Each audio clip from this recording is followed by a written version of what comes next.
Bienvenue dans le débat sur France 24 consacré à Wagner, l'organisation paramilitaire russe. L'arrivée de ces mercenaires au Mali il y a un an est le signe d'un réengagement de Moscou en Afrique, selon le rapport de l'INSERM. Deux actualités finalement concernent Wagner aujourd'hui. D'abord, ce rapport du groupe All Eyes on Wagner qui dénonce les exactions commises par ces mercenaires au Mali. Au moins 23 cas d'assassinat et de violation des droits humains. Et puis, ce texte voté par le Parlement européen hier qualifiant la Russie d'État promoteur du terrorisme et qui utilise des moyens terroristes.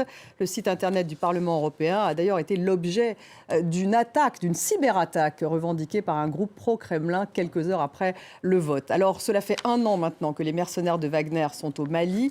Quel bilan, quels sont finalement leurs moyens d'action en Ukraine également? Yevgeny Prigojine, le chef de Wagner, est-il le bras droit de Poutine? Wagner, l'arme du Kremlin. La Russie est-elle un État promoteur du terrorisme? Eh bien, on en débat avec mes invités. J'ai le plaisir d'avoir à mes côtés Nyagale Bagayoko. Bonsoir, présidente de l'African Security Sector Network. Bienvenue à vous, Nyagale. En face de vous, Elsa Vidal. Bonsoir. Elsa, journaliste, rédactrice en chef de la rédaction russe de RFI. Merci également d'être avec nous. Carole Valade est avec nous. Bonsoir. Bonsoir. Également journaliste, ancien correspondant en République centrafricaine, co-réalisateur du documentaire pour Arte et pour France 24.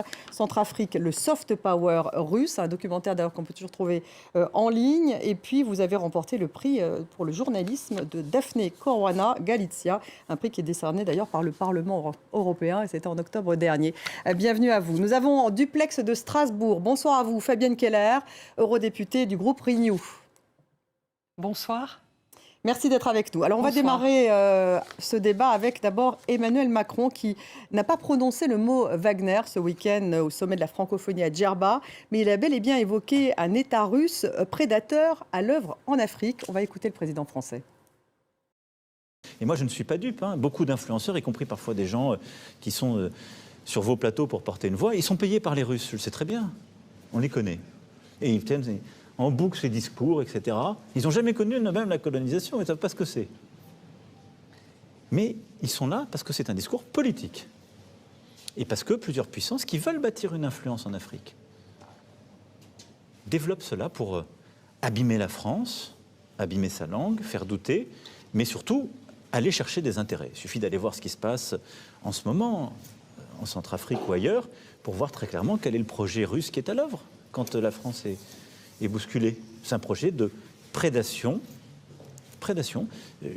On parle là de sujets parfois fragiles, mais en Centrafrique, on n'a pas à se poser la question de savoir s'il y a encore des libertés publiques, si le droit des uns et des autres n'est pas foulé aux pieds. C'est une réalité. Et il est avec la complicité d'une junte militaire russe. C'est un peu votre spécialité, hein, l'Afrique. Ça fait un an que le groupe Wagner, les mercenaires de Wagner sont au Mali. Donc il y a eu ce rapport de All Eyes on Wagner qui parle de 23 cas d'assassinat, de violation de droits humains. On vient d'écouter Emmanuel Macron qui parle donc d'une prédation côté russe. Quel bilan on peut faire déjà de la présence sur le terrain Wagner au Mali aujourd'hui ? Même si les informations sont compliquées, hein, effectivement, à avoir sur place. Alors l'accès au terrain, effectivement, est extrêmement difficile. Mais j'ajouterai une troisième source qui est parue aujourd'hui et qui va dans le sens des autres. C'est le rapport publié par la Fédération internationale des droits de l'homme qui met aussi en cause Wagner, cette fois-ci, dans des viols qui seraient survenus dans le centre du Mali au printemps dernier.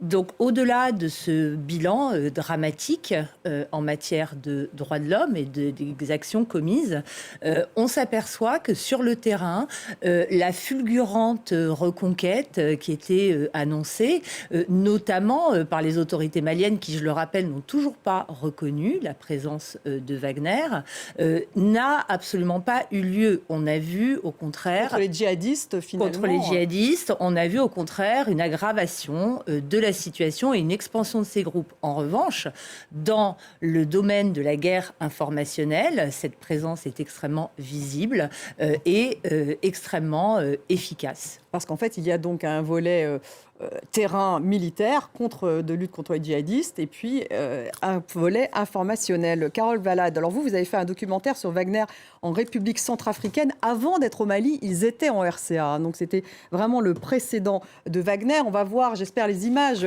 de votre documentaire où on voit justement des habitants de Centrafrique qui portent ces t-shirts Wagner, Poutine. Donc est-ce qu'ils opèrent de la même façon en Centrafrique qu'au Mali, ou plutôt est-ce qu'au Mali, ils opèrent comme en Centrafrique, si on prend les choses dans l'ordre? Alors c'est vrai qu'on a retrouvé des éléments semblables et ça a été frappant pour ceux qui ont suivi le développement des activités de Wagner en République centrafricaine, de retrouver des schémas, des choses qui ont été faites de la même façon. Après, c'est assez différent parce qu'elles ont été mises en place de façon beaucoup plus rapide au Mali. Ça s'est fait vraiment simplement en quelques mois. Alors qu'en Centrafrique, il y a eu tout un travail qui a pris des années, 4 ans en fait, puisqu'ils sont arrivés en 2018, de mise en place, d'installation, de pénétration des centres de pouvoir. Et donc ça fait quand même beaucoup plus longtemps, mais on retrouve quand même, ce qui est en tout cas le plus marquant et le plus grave, les exactions, les viols, les pillages, et tous les crimes de guerre qui sont commis sur le terrain et qui ont été déjà, depuis des années en Centrafrique, documentés en grande partie, notamment par les Nations Unies. Et la désinformation également? Et la désinformation, parce que c'est un des piliers fondamentaux.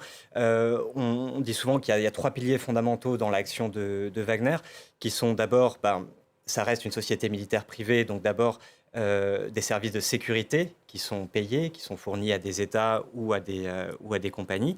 Ensuite, il y a les activités extractives, parce que souvent, des États comme la Centrafrique ou le Mali ne sont pas forcément en mesure de payer suffisamment. Donc, il y a des contrats miniers qui sont accordés en échange de ces services.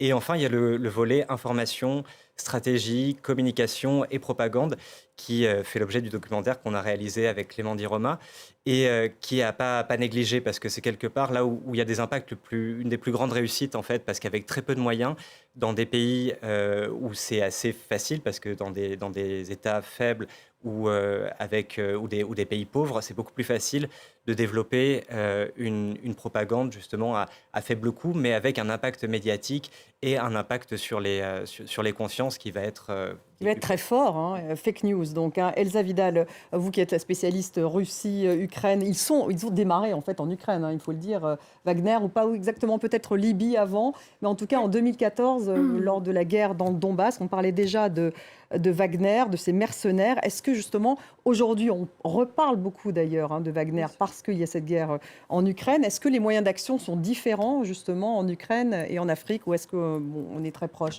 Mais de mode opératoire. On est assez proche parce que, comme vous l'avez dit, Wagner, c'est d'abord une compagnie qui doit dégager de l'argent et qui doit se nourrir sur la bête. Donc, partout où Wagner est présent, il y a un mélange de recherche, effectivement, de gains immédiatement convertibles. Généralement, ils ne sont pas beaucoup payés, donc ils doivent trouver les ressources dans les terrains où ils sont envoyés, dont ils ont la gestion. D'où les pillages. D'où les violences, d'où aussi les appropriations. Ils sont également connus, effectivement, pour opérer de manière discrète la plupart du temps, sans être reconnaissables, dans un climat de dénégation. Ce qui a changé, en fait, c'est que depuis septembre, on sait qu'officiellement, la responsabilité des activités de ce groupe a été reconnue et endossée par leur fondateur et dirigeant, Evgeny Prigojine.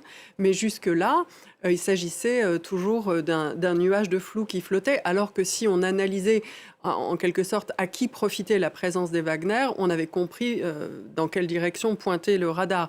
Mais on ne pouvait pas... Absolument, enfin, l'exécutif russe.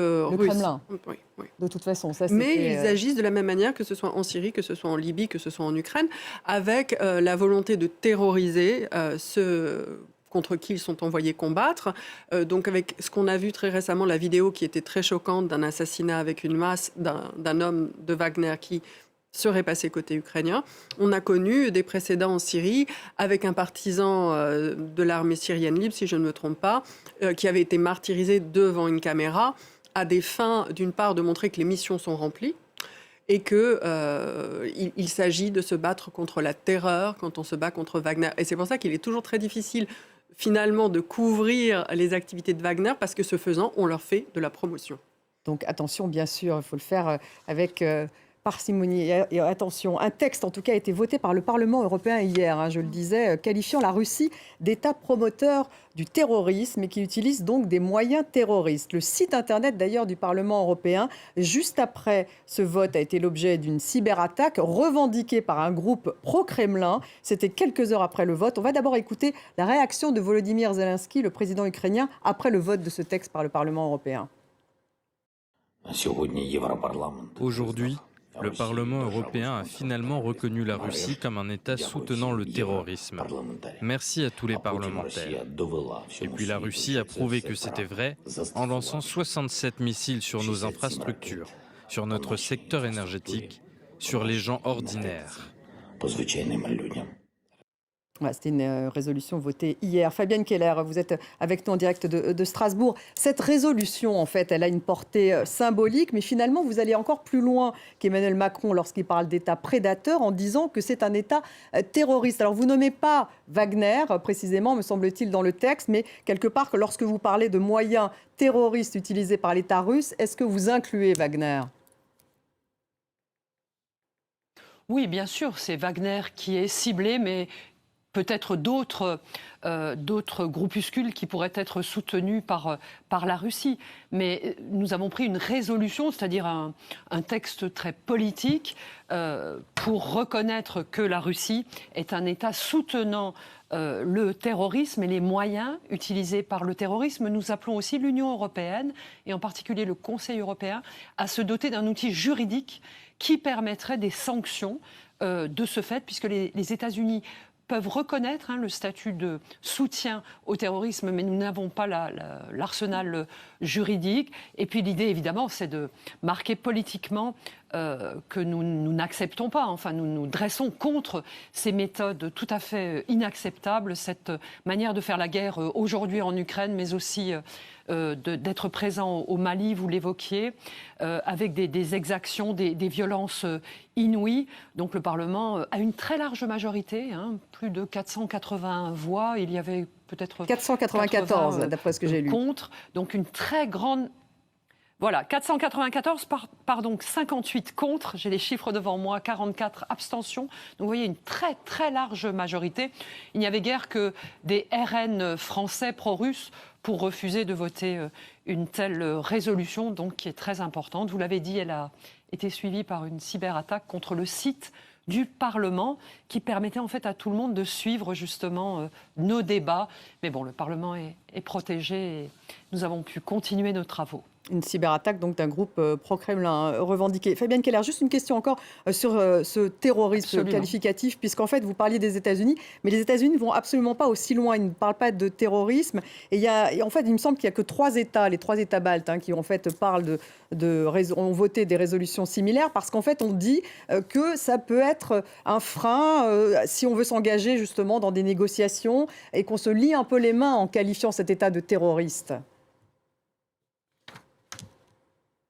Nous faisons le choix clair et à une très très large majorité d'être aux côtés des Ukrainiens dans cette guerre qu'a déclenchée Vladimir Poutine. Il commet par le biais notamment de Wagner des actes de terreur, vous l'évoquiez, vos personnalités présentes sur le plateau les citaient. C'est tout à fait inadmissible. L'Europe porte des valeurs, elle est donc aux côtés de ceux qui se battent contre la Russie et nous la dénonçons avec tous les outils qui sont les nôtres. C'est pour cela que nous avons, à partir d'un texte rédigé par la coalition centrale au Parlement, pu avoir un large soutien, un large consensus sur cette volonté, oui, de condamner fermement la Russie et ces actes de terreur qu'ils soutiennent en Ukraine. Niagali, un mot peut-être sur ce qualificatif de terrorisme ? Alors, la difficulté sur un terrain africain, c'est sans doute la confusion qui risque de s'introduire entre les différents acteurs. Le terme de terroriste est généralement appliqué au Mali, en l'occurrence, à des groupes djihadistes qui se livrent à des actes d'insurrection et effectivement, pour certains d'entre eux, d'intimidation, de massacre de ces populations depuis un certain nombre d'années. En revanche, le groupe Wagner intervient aux côtés des forces armées maliennes. Donc, ceux qui risquent d'introduire une certaine confusion parmi les populations, c'est de voir que des deux côtés, on qualifie les protagonistes en utilisant le même terme. Et je compléterai en disant que on parlait de l'accès aux ressources, de la prédation. Aujourd'hui, il y a notamment des pillages qui se font sur le bétail, qui est la principale source de revenus de ces populations, en lien avec des milices d'autodéfense qui sont elles-mêmes difficiles à qualifier. Donc il faut faire très attention à ne pas introduire trop de confusion entre les différents acteurs. Carole ? C'est exactement la même chose en République centrafricaine où Wagner intervient en appui de l'armée nationale et combat des groupes armés qui sont qualifiés de terroristes par le gouvernement. Donc on a aussi exactement la même situation. Elsa Vidal ? Moi, je pense que cette qualification, elle intervient dans un effort pour à la fois disqualifier politiquement l'action de la Russie en dehors de ses frontières dès lors qu'elle recourt à la violence et à la violence illégale, ce qui est le cas en Ukraine, ce qui est le cas dans d'autres terrains également, mais cette opposition, cette confusion n'est pas la même. Disons que dans l'espace européen ou occidental, c'est plutôt pour porter le fer dans le fait que la Russie, alors qu'elle est un État, qu'elle est dotée aussi d'une armée et qu'elle pourrait recourir à des actions qui s'inscrivent dans le droit international, choisit délibérément de s'en écarter et de recourir à ce qu'on voit d'habitude être l'arme un peu des États faibles ou des mouvements d'insurrection, c'est-à-dire les attaques cyberterroristes, c'est-à-dire le recours aux factions armées privées, aux mercenaires, hein, puisque c'est le terme, qui sont d'ailleurs interdits en Russie. Malgré le recours, officiellement. Oui. Et ce qui est intéressant, parce que ça introduit aussi le mépris, ou ça vient éclairer le mépris des autorités russes actuelles vis-à-vis de la loi et de la constitution russe, qu'elles avaient pourtant en un temps promu pour rétablir la verticale de l'État. Donc on voit à quel point on s'est éloigné de cette période du régime de Vladimir Poutine pour entrer dans un État assez indéfini, chaotique et très difficile à prévoir. Fabienne Keller, je sais qu'au Parlement européen, on parle beaucoup de cette guerre informationnelle, justement, et puis cette arme de Vladimir Poutine, de la propagande et de l'utilisation, justement, par Wagner, on vient d'en parler sur ce plateau, de moyens de propagande. Il y a notamment cet appui informationnel qui s'appelle le RIAFAN. Alors j'espère que je le prononce bien, parce que ça fait partie du rapport, justement, de l'IRSEM sur la question, qui est un site étendard de la holding médiatique de Prigojine, donc le Prigojine Patriote. Et là, ce RIAFAN a un pouvoir manifestement en Afrique extrêmement fort. Bien sûr, la désinformation, l'ingérence par le biais de fausses informations, les fake news, nous préoccupent. Une commission spéciale a été créée il y a 2 ans maintenant. Elle devait être temporaire, elle poursuit ses travaux. C'est évidemment un pouvoir très, très important. Vous vous souvenez que même en France, jusqu'à la guerre déclenchée par la Russie à l'égard de l'Ukraine, on laissait diffuser Russia Today, qui était un outil de propagande, on le savait bien. Donc cette désinformation, elle est encore plus présente en Afrique, où probablement les gens ont moins accès à une diversité de canaux, d'où l'importance d'ailleurs de canaux comme les vôtres, hein, qui offrent une autre information, d'autres sources, pour qu'ils puissent eux-mêmes se faire leur opinion. Mais évidemment, c'est un outil extrêmement utilisé par les Russes. On voit combien d'ailleurs les exactions même du groupe Wagner en Ukraine sont manipulées par eux, accusant l'Ukraine d'en être à l'origine. Donc il faut être extrêmement vigilant chaque fois qu'on découvre une information sur les réseaux sociaux, sur différentes chaînes d'information qui pourraient venir de Russie. Niagali, RIAFAN, ça vous dit quelque chose, vous, ce fameux site étendard de cette fameuse holding? Parce que Prigojine, on va en parler un peu plus de ce personnage, eh bien, il a créé une holding médiatique, me dit-on, enfin en tout cas c'est ce que j'ai lu, Prigojine Patriote d'ailleurs, on appelle ça, et qui sert justement à diffuser cette propagande, et l'impact est très fort. Mais justement, et ça renvoie à ce statut juridique extrêmement flou, hein, et très plastique, qui échappe à la plupart des définitions, que ce soit celle de définition du mercenariat selon les termes juridiques internationaux, que ce soit celle de société militaire privée y compris en droit russe interne, et qui fait que aujourd'hui, ce qui a été créé, c'est une société de communication et de recherche pour couvrir l'ensemble de ces activités, y compris militaires. Donc de ce point de Une vue-là, espèce de galaxie, en fait. On n'est pas du tout dans un... c'est le terme qu'emploient les chercheurs, notamment ceux de l'IRSEM que vous citiez.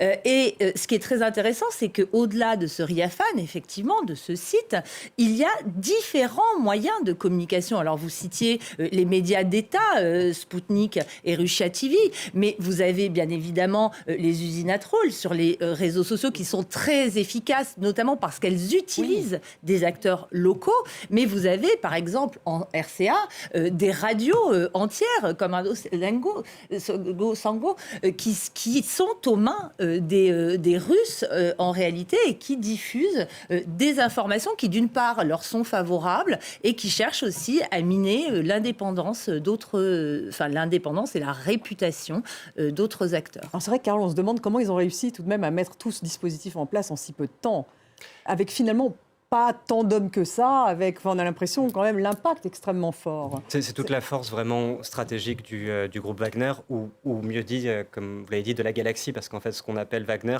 c'est plein d'entreprises, plein de personnes différentes avec des intérêts aussi différents et plein de spécialisations différentes. Mais ce qu'on considère comme Wagner et donc la galaxie Wagner, sa principale réussite, c'est ça, avec très peu de moyens, finalement très peu d'hommes, avoir un impact vraiment disproportionné. Et en sa faveur. Ça a pris, voilà, en la faveur de la Russie, il faut le redire en fait. Absolument. En Centrafrique, ça a pris du temps quand même. C'est-à-dire que ils sont arrivés donc en 2018, donc il y a eu plusieurs années pour mettre en place, pour faire ce travail de avec la complicité des politiques, c'est comme ça que ça se passe pour s'installer. C'est un accord avec le gouvernement en donnant des services de sécurité en échange de cette installation. Et c'est quelque chose donc, qui a pris du temps à mettre en place et qui a été fait aussi parce que c'est un pays très pauvre, parce que c'est un État faible et que ça coûtait pas grand-chose finalement à faire en République centrafricaine. C'était assez simple. Elsa ? Après, ce que j'aimerais souligner, c'est que effectivement, Wagner a une capacité de progression très très rapide dans des sociétés où il y a assez peu d'offres concurrentielles, où il y a aussi des crises. Et puis tout simplement du clientélisme. Il ne faut pas non plus penser que les populations locales sont acquises à Wagner, qu'il s'agit d'un gain durable pour la Russie. Il va falloir, je pense, surveiller la situation sur un temps moyen ou sur un temps beaucoup plus long. On n'est pas dans des logiques d'ancrage durable, on est plutôt effectivement dans des logiques d'appropriation rapide, d'enrichissement rapide, qui puissent être utiles ensuite à l'État russe, peut-être pour fournir des liquidités, fournir des moyens de troc, que ce soit de l'or ou parfois du pétrole, comme on avait pu le voir en Libye et en Syrie. Donc, il y a des trafics en plus. Il y a énormément de trafic. C'est une partie encore très, très impressionnante qui participe à grossir finalement l'image de terreur et un peu l'image de nuisance que les Russes s'emploient à créer de leur État depuis très longtemps. Moi, ce qui m'interroge et ce qui me semble assez fertile pour l'avenir, c'est qu'il s'agit aussi finalement d'un mouvement auquel recourent plutôt des groupes insurrectionnels, un peu une technique de déstabilisation de l'ennemi pour essayer de gagner des parts de marché, qui parle plutôt, à mon sens, d'une fragilisation de l'État ou une fragilisation du pouvoir russe. Donc Wagner n'est peut-être pas si effrayant que ça, puisque c'est peut-être le signe déjà d'une désorganisation ou d'une privatisation de la violence dans l'État russe. Oui, alors justement, Négalé, c'est intéressant de voir que, par exemple, au Mozambique, ça n'a pas pris. C'est ce que dit le rapport de l'INSERM. Alors pourquoi ? Mais en termes, en tout cas, d'efficacité militaire, ça n'a pris nulle part. Finalement. Parce que ça n'a pas pris en Libye, ça n'a pas pris vraiment au Soudan, ni au Mozambique. À Madagascar, le cas était différent parce qu'on parlait d'investissement dans la campagne électorale. On peut considérer qu'il y a eu un certain succès. Mais quand même, on ne peut pas dire qu'il y ait des succès fulgurants. Mais ce qui est important, c'est, encore une fois, pour revenir sur ces liens avec l'État russe, c'est aussi que ce succès, à mon avis, il provient du fait qu'il y a une réactivation des techniques de propagande et du discours impérialiste qui a eu cours pendant 30 années après les indépendances, qui, à la faveur de la chute du mur de Berlin, a connu un reflux. Mais il ne faut pas croire qu'on assiste à l'utilisation de méthodes entièrement nouvelles. Ça, c'est un élément qui me paraît extrêmement important. Et c'est pour ça aussi qu'il y a cette efficacité. Absolument, c'est un C'est peut-être le concept de galaxie qui est un peu nouveau. Je voulais vous poser la question, Fabienne Keller, c'est-à-dire quelque chose de quand même d'assez global. On parle d'acteurs non étatiques qui ont un rôle important à la fois d'un point de vue sur le militaire, mais aussi informationnel. On parle de guerre hybride. Alors c'est vrai que c'est pas très nouveau, mais enfin bon, c'est quelque chose quand même, je dirais presque nouveau pour les politiques de l'Europe, de l'Union européenne. Ah oui, oui. Bien sûr, pour protéger nos valeurs, il faut savoir se faire respecter par rapport à des États et cette nouvelle forme d'action politique au plus près des populations nécessite pour nous des nouveaux outils. C'est pour ça que nous y travaillons.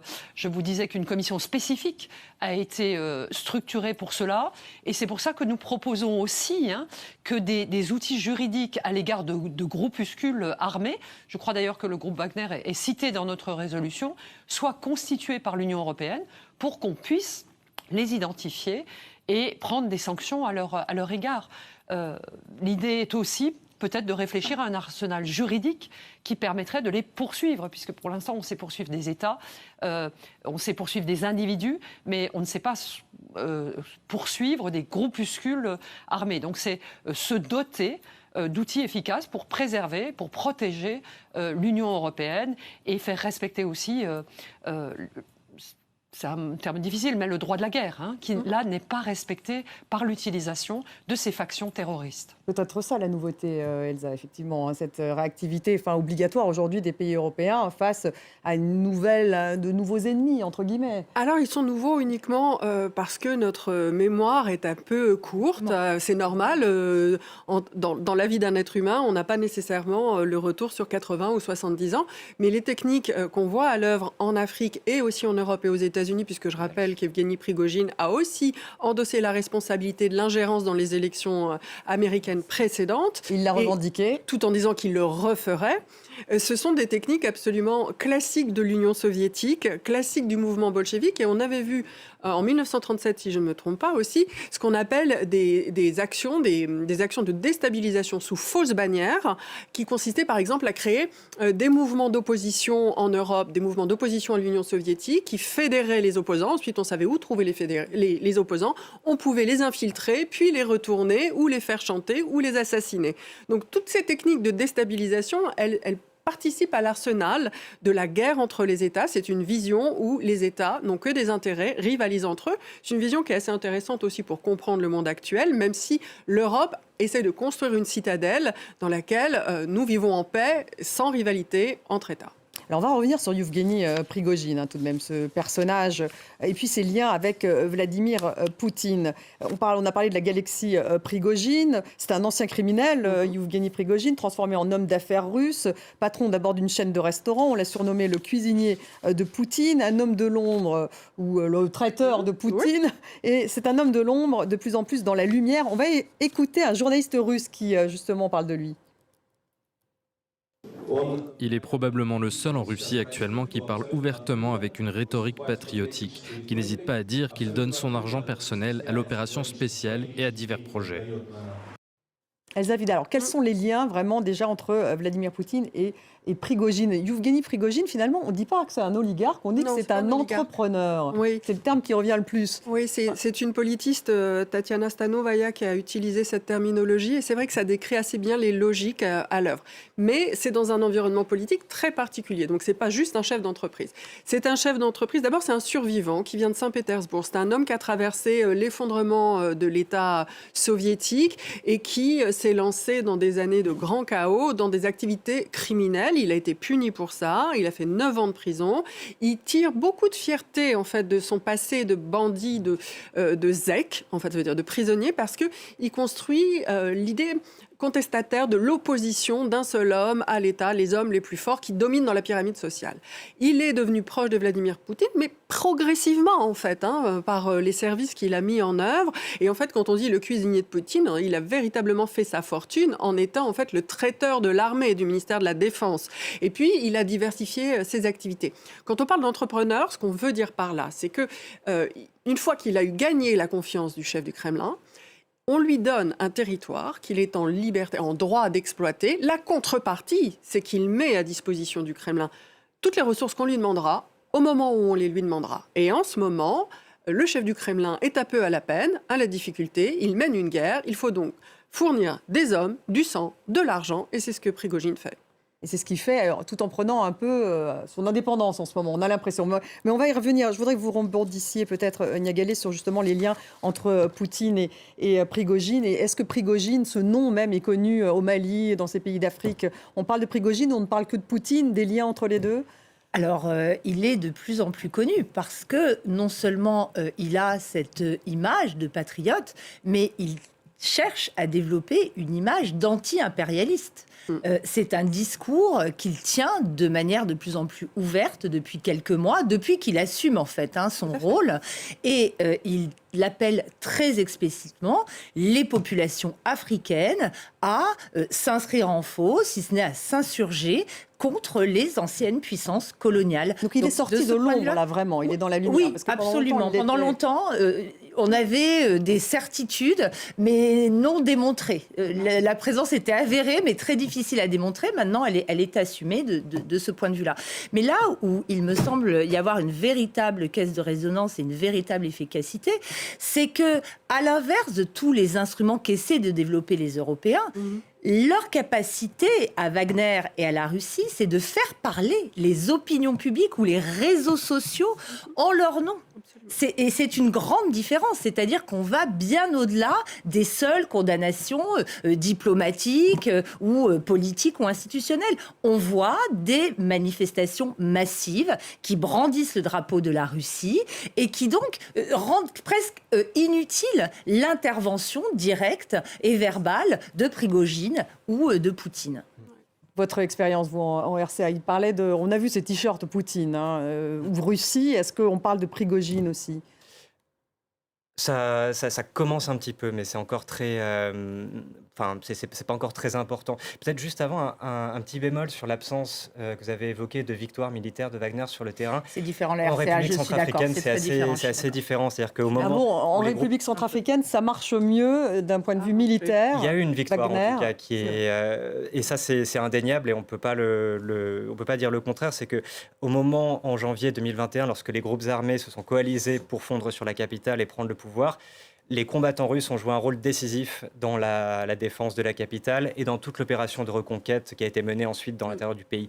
Et évidemment, ensuite, Wagner a réussi à capitaliser sur cette réussite. Au moyen d'un film. Voilà, c'est ça. Et pour faire de la Centrafrique un peu sa vitrine qu'elle va pouvoir, pour ce modèle-là qu'elle propose et pour l'exporter ensuite vers d'autres pays comme le Mali ou comme... Ou donc ça marche moins bien, c'est ce que disait Niagalé. Apparemment, selon les premiers rapports, ça a l'air plus difficile, oui. Ensuite, sur les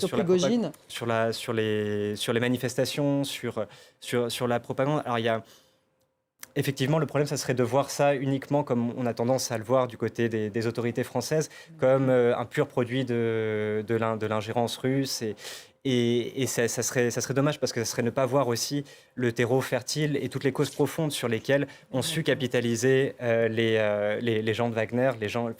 Finalement, il n'y a pas eu grand-chose à faire parce que le sentiment anti-français, ce qu'on appelle comme ça ici, il existait déjà avant qu'il y ait les Russes qui arrivent et il suffisait vraiment de pas grand-chose pour en faire des manifestations parce que en Centrafrique et dans plein de pays, il y a une immense déception vis-à-vis de la France en particulier, de l'Occident en général, qui est due aussi à des années de coopération, d'aide au développement qui sont pas parvenus à sortir complètement des pays de la pauvreté, à des interventions militaires qui sont pas parvenues en RCA comme au Mali, à mettre un terme total aux affrontements avec des groupes armés.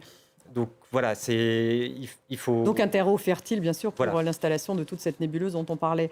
Fabienne Keller, est-ce que vous parlez justement au Parlement européen, en particulier de Yevgeny Prigojine, le fameux entrepreneur, chef de Wagner? Il y a des sanctions contre lui qui ont été prises, me semble-t-il, par le Parlement européen. Oui, nous dénonçons Wagner. Nous avons déjà pris des résolutions contre ce groupe armé bien identifié. Vous avez rappelé plusieurs exemples. Il y a en Ukraine, on le voit agir, mais on connaît depuis 2014, on connaît ses activités. Mais nos collègues, par exemple des Pays-Baltes, sont extrêmement mobilisés sur ce sujet. Ma collègue Nathalie Loiseau. Donc oui, nous dénonçons, nous essayons de mieux comprendre, de mobiliser tous les diplomates à la fois européens et de l'ensemble des États membres. Mais nous voyons bien cette puissance qu'il a aussi, cette capacité par la désinformation et l'action mêlée à retourner les opinions et à aider en tout cas la Russie. Si Fabienne Keller, on a l'impression un peu que les Européens sont un peu désarmés ou un peu impuissants. Enfin, peut-être qu'ils ne vont pas assez vite face à cette nébuleuse dont on parle. Alors, l'Europe est dans une situation particulière puisqu'elle ne fait pas elle-même la guerre directement, mais elle voit sur le territoire d'un pays ami qu'elle soutient dans son combat, l'Ukraine, ce groupe armé Wagner mettre en difficulté l'État ukrainien. Donc nous ne pouvons pas agir directement avec des forces armées. Nous ne le souhaitons pas d'ailleurs. Nous ne voulons pas rentrer dans ce conflit, évidemment, qui deviendrait un conflit planétaire. Donc c'est une position qui n'est pas simple.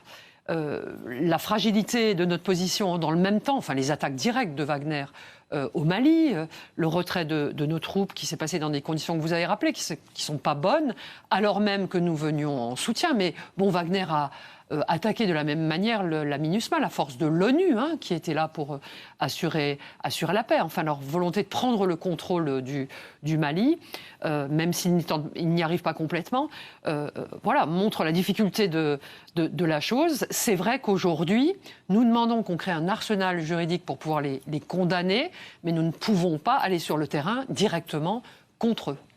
Elsa, ce rapport entre Prigojine et Poutine, si Poutine tombe, est-ce que Prigojine tombe avec lui ? C'est fort probable, oui, que Prigojine ne survive pas durablement, en tout cas pas avec la même exposition. Il devra en tout cas reconstruire la relation de confiance avec le leader qui succéderait à Vladimir Poutine. En revanche, à l'heure actuelle, ce qu'on voit, c'est plutôt l'évolution d'Evgeny Prigojine, d'entrepreneur de violence, plutôt dans l'ombre, à acteur politique. On parle de lui comme futur président d'un parti à venir qui serait... Il a dit qu'il voulait créer un parti. Oui, exactement. Et en fait, il viendrait occuper la place laissée vacante par Zhirinovsky, qui est décédé récemment et qui, jusque-là, était finalement l'étendard du discours national agressif. Et Prigojine, en ce moment, a fait part de cette volonté politique. On se demande d'ailleurs si ce n'est pas la volonté de Vladimir Poutine de l'impliquer plus avant dans le régime, au sens où il n'y aura pas de possibilité de revenir en arrière après, une fois qu'il se sera mis autant en avant, en ayant reconnu des crimes et en ayant maintenant probablement un rôle politique à jouer pour resserrer les rangs dans le régime politique. Niagel, c'est vrai qu'il a dit qu'il allait... en ce moment, il est en train de recruter dans les prisons pour justement recruter des mercenaires pour aller en Ukraine. Est-ce qu'en Afrique, on a l'impression qu'il va peut-être retirer des troupes d'Afrique et les envoyer en Ukraine ? Est-ce qu'il va y avoir une sorte des vases communicants? Alors, c'est ce qui a été supposé à un moment donné. Pour l'instant, il ne semble pas que ce soit le cas. Mais là aussi, vous aviez tout à fait raison de souligner la différence entre les différents terrains. Outre le fait qu'il y a eu effectivement cette victoire en 2021, il faut le souligner avec une incertitude quant aux différents acteurs, parce que la MINUSCA, la mission des Nations Unies, s'est aussi trouvée impliquée de manière un peu compliquée par rapport à son statut vis-à-vis de ces forces russes. En RCA, en MINUSCA, pardon, MINUSCA. En RCA, il y a aussi le rôle, en République centrafricaine, pardon, il y a ce rôle de vigie, de protection directe du régime. On voit les membres de Wagner présents à Bangui, etc. Ce n'est pas le cas au Mali. Au Mali, le régime continue à veiller à assurer lui-même sa propre sécurité. On n'est pas certain qu'il y ait une confiance totale non plus avec cet acteur-là. De la même façon, l'accès aux mines au Mali n'a pas pu être consacré jusqu'ici apparemment, puisque les mines sont actuellement exploitées par des sociétés canadiennes et australiennes. Il ne semble pas, pour l'instant en tout cas, que le contrat a été conclu. Donc ce rôle de Wagner et de Prigojine n'est pas forcément aussi facile que ça à asseoir, la RCA étant quand même un État qui se caractérise par un grand vide et par une absence de contrôle de territoire historique. Là, donc, ça a été un succès, on peut dire, la RCA, c'est le succès de Wagner. En un mot, est-ce que vous avez entendu dire, vous aussi, qu'il y aurait peut-être des retraits d'un certain nombre de mercenaires d'Afrique pour les envoyer en Ukraine ? Alors, très difficile à vérifier, évidemment, même en étant sur le terrain. Néanmoins, on a ressenti, si ce n'est pas une réorganisation, en tout cas une baisse d'intensité des activités et surtout des activités civiles de communication et de stratégie. Maintenant, ce qui est important de retenir de tout ça aussi, c'est que Wagner, Prigojine sont pas uniquement le bras armé du Kremlin. Il faut rappeler que c'est une société, que c'est une personne qui a aussi son propre agenda et qui peuvent avoir leur propre intérêt, qui parfois rejoignent ceux du Kremlin, mais qui peuvent aussi, des fois, Donc, et en ce moment, il a plutôt des velléités d'indépendance face à Poutine. Moi, je ne l'analyse pas encore comme ça, mais je pense qu'il est... Il est sorti de l'ombre. Pourquoi, Elsa, tout d'un coup ? Il est sorti de l'ombre parce qu'il doit rendre les services pour lesquels on lui a donné cette capacité à être le leader des Wagner. Il est temps aujourd'hui qu'il rende des services au régime. Il défend aussi le régime face aux militaires qu'il attaque régulièrement et qu'il accuse de faillite. Donc il est là pour défendre son maître, la main qui le nourrit. Et défendre son projet politique. Et si le maître venait à être affaibli, alors il serait en bonne position pour avancer des cartes et peut-être servir un autre maître. De là à le penser comme chef d'un futur régime, véritablement pour moi il y aura un bond dans l'inconnu. Mais j'aimerais dire une chose, c'est qu'on parle de Wagner, mais en fait ce n'est pas la seule compagnie de violence privée en Russie. Il y en a plusieurs autres. Plusieurs autres qui ont pignon sur rue et qui elles aussi mènent des activités dans des zones de grands flous. Donc si eux disparaissaient, de toute façon, il y en aurait d'autres. C'est un peu ça. Fabienne Keller, vous avez l'air d'être d'accord. Je vous entends commenter. Oui, je suis d'accord. Il y a Wagner et les autres. Justement, nous avons pris dans la... Oui, bien sûr. Et dans la délibération, nous avons demandé qu'on se dote des outils pour poursuivre et condamner non seulement Wagner, mais aussi les autres groupes qui se constituent.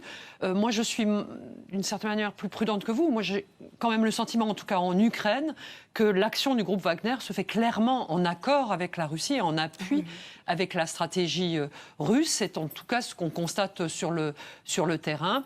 Que M. Prigojine, après, peut-être des aspirations qui le conduisent à se positionner autrement par rapport à Vladimir Poutine, peut-être, mais je ne sais pas si ce n'est pas un souhait de notre part, d'une certaine manière, qu'ils soient en rivalité. Aujourd'hui, ils agissent dans le même sens contre l'Ukraine et ils font guerre aux populations, ils tuent les populations et ils leur font subir des sévices dans la même idée de les affaiblir et de les battre. Merci beaucoup d'avoir été avec nous, Fabienne Keller, en direct de Strasbourg. Merci beaucoup, Niagalé Bagayoko. Merci. Merci Carole, merci à Elsa Vidal et merci à vous Carole, j'ai oublié votre nom de famille, pardonnez-moi, Valade, merci Carole Valade d'avoir été avec nous et merci à vous tous de nous avoir suivis, vous restez avec nous sur France 24.